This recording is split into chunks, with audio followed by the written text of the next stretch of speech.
दोस्तों जय माता दी and welcome to my VK astro channels. मैं विनोद कलबर्गी गौतम आपका स्वागत करता हूं मेरे इस चैनल में। और जैसा मैं हमेशा कहता हूं, ये शास्त्रीय चैनल है।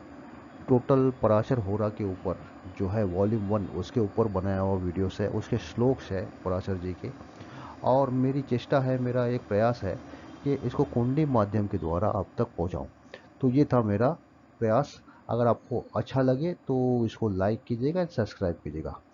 फ्रेंड्स, हम लोग पिछली बार किया था चपा चपा, यानी कि परिधि से 12 साइन पीछे अगर आते हैं तो हम लोग चपा फॉर्म होता है।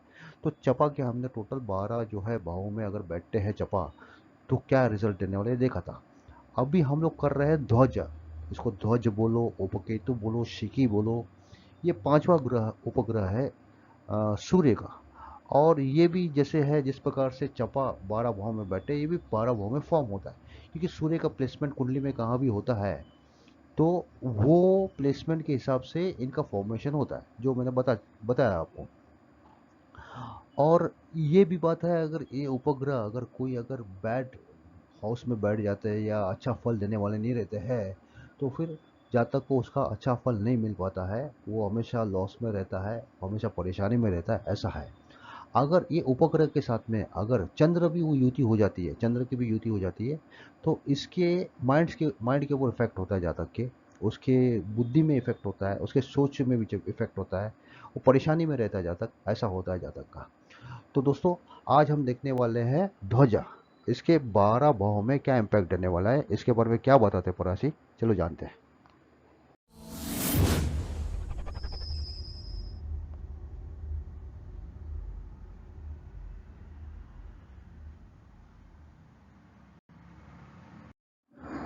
फ्रेंड्स, ये है chapter 25, the continuation of chapter 25, जिसके अंदर टोटल हमारे जो 10 उपग्रह है उसके बारे में हम लोग देख रहे हैं। और ये चैप्टर है about the effect of non luminous planet, जिसको कहते हैं आतः प्रकाश फलाध्याय।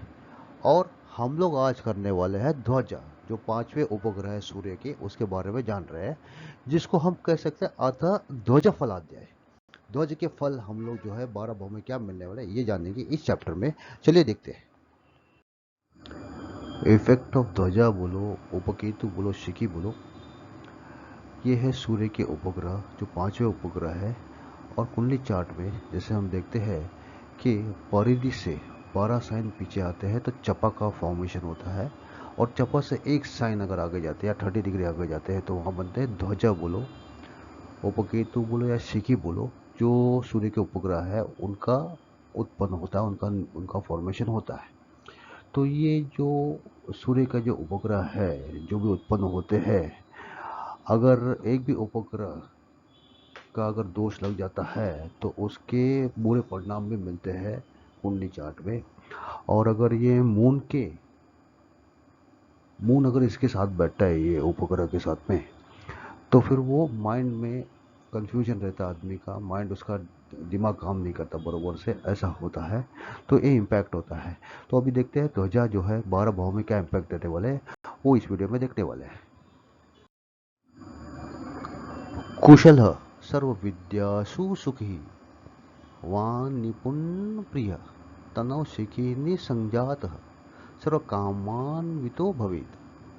अभी शिकी कहाँ है, तन भाव में। तन भाव यानी कि पहले भाव में अगर शिकी फॉर्म हो रहा है या ध्वजा फॉर्म हो रहा है, तो उसके बारे में बताया गया है। असेंडेंट में अगर ध्वजा बैठा है तो ये जातक कैसा है, या तो ये जातक है, कुशल है जातक, सर्व विद्यासु है, बोला हर किस्म की विद्या इसके पास रहती है जातक को। सुखी है जातक ये, वांग निपुण है, बातों में भी चतुर है वो जातक ये, उसकी वाणी भी बहुत अच्छी है जातक की, प्रिय है, मतलब सबको प्यारा है जातक ये। तनो सिकीनी संजात, अगर तन में सिकी जाते हैं या ध्वज जाते हैं, तो ये जातक कैसा है, सर्व कामान्वितो भवित, मतलब हर काम में निपुण है, हर काम में वो अपना सक्सेस लेके आता है। ऐसा होता है जातक जिसका ध्वजा अगर असेंडेंट में फॉर्म हो रहा है तो। वक्ता प्रियम वद, कांतो धन स्थान गते ध्वजे, काव्यकृत पंडितो मानी, विनीतो वहनान्वित। अभी ध्वज धन स्थान गति ध्वजे, यानी कि धन स्थान में अगर ध्वज जाते हैं, उसके बारे में है ये। धन स्थान में अगर ध्वज जा रहे हैं तो ये जातक कैसा है? जातक है वक्ता है, ये मतलब ये स्पीकर है। इसका जो है स्टेज परफॉर्मेंस वाला है और ये वक्ता है, अच्छी वाणी करने वाला है जातक ये। प्रियमवद है, प्रियमवद में बड़ा प्यारा बोलने वाला जातक है ये। और कांतो यानी कि चार्मिंग है जातक ये, दिखने में भी अच्छा है। काव्यकृत पंडितों, ये कैसा है? काव्य लिखने वाला है, कवि है ये जातक। और पंडित भी है जातक है, काव्य में पंडित है जातक है। मानी विनीतो वाहनान्वित, मतलब मानी भी है जातक है, मान सम्मान पाने वाला जातक है ये। उसको समाज में मान होता है जातक का। और वाहनान्वित, नाना प्रकार के वाहन इसके पास रहते हैं जातक के पास। ऐसा होता है जातक जिसका ध्वज धन भाव में यानी कि दूसरे भाव में आके बैठता है। तो कदर यह क्रूर कर्ता च कृशांगो धनवर्जिता सहजस्ते तु शिकीनि तीव्र रोगी प्रजायते। ये है जातक जिसमें सहजस्ते तु शिकीनि, सहज यानी कि तीसरे भाव में अगर शिकी यानी कि ध्वज जो उपकेतु है वो तीसरे भाव में अगर फॉर्म हो रहा है, जो सूरज का उपग्रह है, तो ये जातक कैसा है? कदर यह क्रूर करता, कैसा है जातक? कदर नहीं है जातक को, किसी की कदर नहीं रखता है ये। क्रूर करता है, एकदम क्रूर है जातक ये, हमेशा बैड काम, बहुत खराब काम करने वाला जातक है ये। कृशांगो धनवर्जिता, कृशांगो यानी कि इसका अंग भी जो है वो बहुत पतला अंग रहता है, सुडोल नहीं रहता है जातक ये एकदम ननकटाई है जातक ये अंग से। और धन वर्जित है जातक, इसके पास धन भी नहीं जातक के पास, धन से भी ये वर्जित है जातक। सहजस्ते तुक शिकी नहीं, सहजस्ते यानी कि अगर सहज भाव में शिकी जा रहे हैं तो तीव्र रोगी प्रजायत है, ये जातक रोगी भी है, नाना प्रकार के रोग इस जातक को लगते हैं। ऐसा होता है जातक जिसका ध्वज अगर सहज भाव या तीसरे भाव में आके बैठता है। रूपवान गुण संपन्न सात्विकोपि श्रुति प्रिय सुख संस्थे तु शिकीनी सदा भवती सौख्य भाग। अभी शिकीनी कहाँ है? सुख संस्थे, सुख संस्थे यानी चौथे भाव में अगर शिकीनी है तो ये जातक कैसा होता है? जातक है रूपवान, चार्मिंग है जातक ये, गुण संपन्न है, गुणों से संपन्न है जातक ये। सात्विकोपि, तो जातक सात्विक स्वभाव का है। श्रुति प्रिय, सुनने में प्यारा है जातक ये। सुख संस्थे तो शिकीनी, सुख में अगर शिकी बैठ रहे हैं तो सदा भवती सौख्य भाग, यह आदमी हमेशा सुख में घिरा रहता है। ऐसा होता है जातक जिसका ध्वज अगर सुख भाग यानी चौथे भाव में आके बैठा है।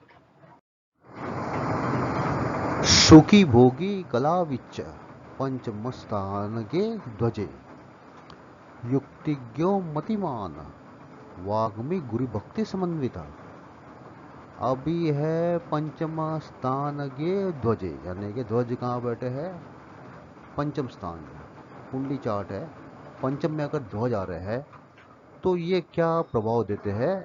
ये आदमी को बनाते हैं, जातक को बनाते हैं सुखी बनाते हैं, उसको उसको भोगी बनाते हैं। कला विच यानी कि कला में निपुण बनाते हैं इसको, जातक को। युक्तिज्ञो मतिमान, युक्ति में भी ये उसको निपुण रहता है, मतलब तर्क में भी निपुण रहता है, उपाय में भी निपुण रहता है जातक ये। वाग्मी गुरु गुरु भक्ति समन्विता, बोला ये अच्छा सुवक्ता है जातक ये, अच्छा बोलने वाला जातक है ये। और गुरु भक्ति इसमें है जातक में, बड़ों का आदर, गुरु का आदर करने वाला जातक है। ऐसा होता है जातक जिसका ध्वज अगर पंचम भाव में या सुत भाव में आके बैठा है।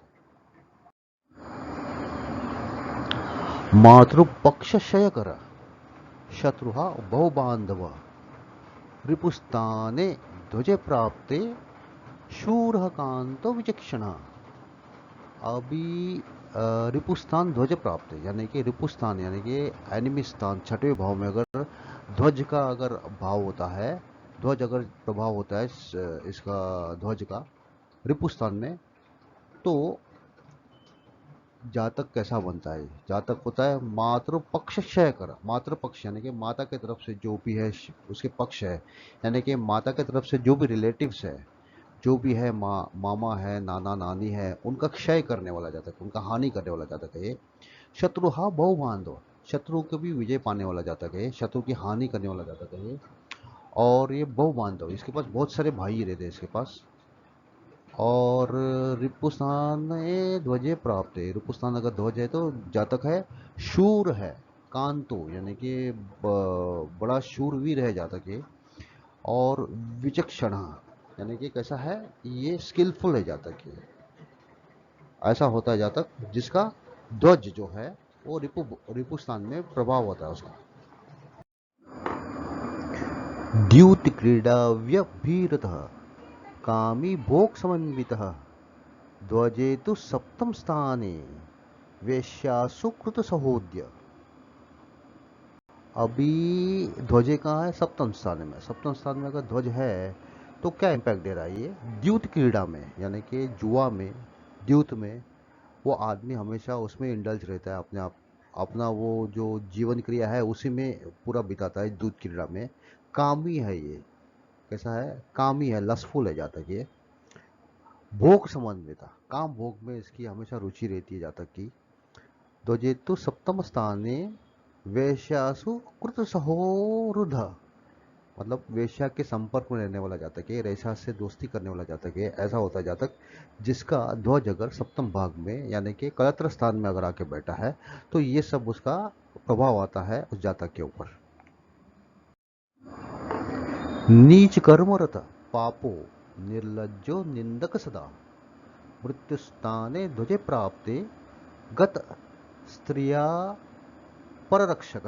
अभी कैसा है ये जातक, उसके बारे में बताया है, जिस जहाँ पर मृत्यु स्थान है ध्वज प्राप्त है। मृत्यु स्थान में अगर ध्वज आ रहा है तो उसके बारे में बताया है। चार्ट में अगर मृत्यु स्थान में ध्वज का फॉर्मेशन होता है, 8वें भाव में ध्वज का फॉर्मेशन हो रहा है, तो ये जातक कैसा है, नीच कर्म रहता है। ये जातक कभी भी हमेशा अपने आप को नीच कर्म में ही डुबाया रहता है। पापो निर्लज्जो, ये पापी है जातक है, और निर्लज्ज है जातक है, निंदक भी है जातक है, और हमेशा दूसरों की निंदा करने वाला है, चुगली करने वाला है जातक ये। गत स्त्र पर रक्षक, यानी कि कैसा है, हमेशा दूसरे का साइड लेने वाला है जातक है। और अपने शादीशुदा जो जिंदगी में कभी ये खुश नहीं रहता जातक, और हमेशा दूसरे की साइड से बात करने वाला जातक रहता है ये। ऐसा होता है जिसका ध्वज अगर 8वें भाव में फॉर्म हो रहा है तो। लिंगधारी प्रसन्नात्मा सर्वभूत हिते रत धर्म पे शिकिनी प्राप्ते धर्मकारिषु कोविद।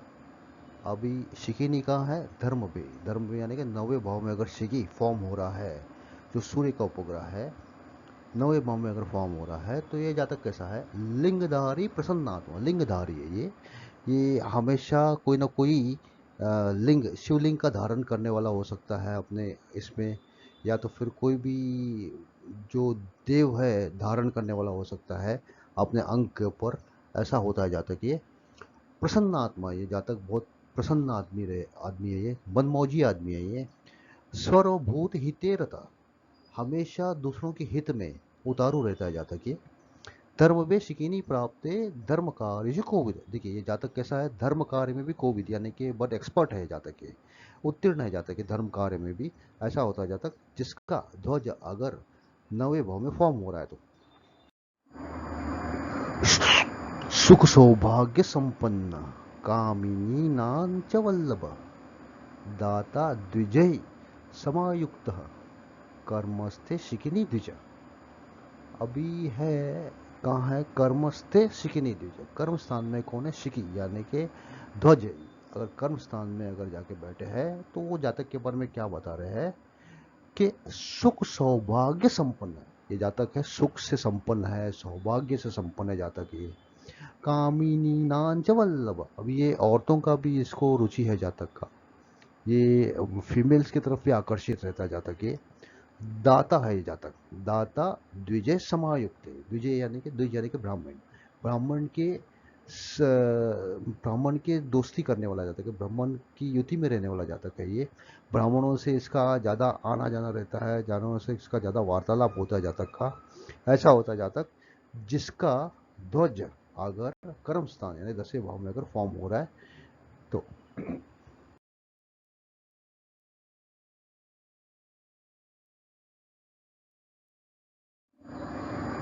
नित्य लाभ सुधर्मी च लाभे शिखिनी पूजिता धनाढ़ सुभग सूरः सुयज्ञश्चाति कोविद। अभी ध्वज कहाँ है? लाभ स्थान में। शिखिनी लाभे शिखिनी पूजित है, यानी कि अगर लाभ में अगर शिखिनी यानी कि ध्वज अगर फॉर्म हो रहा है तो उसके बारे में बताया गया है।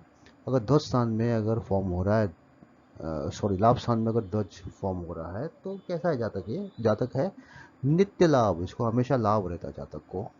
सुधर्मी है जातक है, अच्छे धर्म कर्म करने वाला जातक है, ये रिलीजियस है जातक है। धनाढ़ सुभग सूर, धनाढ़ है आदमी, ये बड़ा सुभग है यानी कि एफ्लुएंट है जातक है। शूर भी है जातक, वैलियंट है जातक है। सुयज्ञश्च कोविद, यानी कि यज्ञ वगैरह में ये भी जातक जो है हमेशा निपुण रहता है जातक है। ऐसा होता है जातक जिसका ध्वज अगर लाभ स्थान में फॉर्म हो रहा है। पार्क पाप कर्म रथ शूर श्रद्धाहीनो घृणो नर परदार रतो रौद्र शिकिनी वैगे सती। अभी कहाँ है? शिकिनी वैगे सती, यानी कि शिकिनी अभी जा रहे हैं 12 भाव में फॉर्म हो रहे हैं, यानी कि व्यय भाव में फॉर्म हो रहा है। तो उसके बारे में बताया गया है कि ऐसा अगर शिकिनी 12 भाव में अगर फॉर्म हो रहा है तो ये जातक कैसा है? पाप कर्म रत शूर, ये जातक जो है हमेशा अपने आप को पाप कर्म में डाला रहता है जातक ये, उसका कोई काम अच्छा नहीं रहता है। और ये जातक है शूर। और श्रद्धाहीनो घृणो नर, ये आदमी जो है वो भरोसे के लायक नहीं है आदमी ये आदमी क्रूअल है, अनकाइंड है आदमी ये। परदार रतो रौद्र, परदार यानी कि दूसरों की बीवियों के ऊपर उसका हमेशा आकर्षण रहता है। रौद्र है यानी कि बहुत शॉर्ट टेम्पर्ड है जातक ये, गुस्सैल है जातक ये बहुत बड़ा। ऐसा होता है जातक जिसका शिकिनी अगर व्यय स्थान में अगर फॉर्म हो रहा है तो। दोस्तों ये था शिकिनी यानी कि उपकेतु जो फॉर्म हो रहा है सूर्य का उपग्रह, पांचवा उपग्रह है ये। और ये 12 भाव में क्या इम्पैक्ट देने वाला है हमने इस वीडियो में देखा। और अगर अभी तक मेरे वीडियो को सब्सक्राइब नहीं किया है तो मैं बोलता हूँ आप उसको सब्सक्राइब करो, लाइक एंड शेयर करो, ताकि आने वाले मेरे जितने भी वीडियोस हैं आप तक तुरंत पहुँचे। तो बेल नोटिफिकेशन आइकॉन जरूर दबाइएगा। तो दोस्तों ये था अबाउट उपकेतु जो पांचवा ग्रह उपग्रह जो सूर्य का है उसके बारे में हमने देखा था। अभी आने वाले वीडियो तक मैं आपसे इजाज़त लेता हूँ। जय माता दी।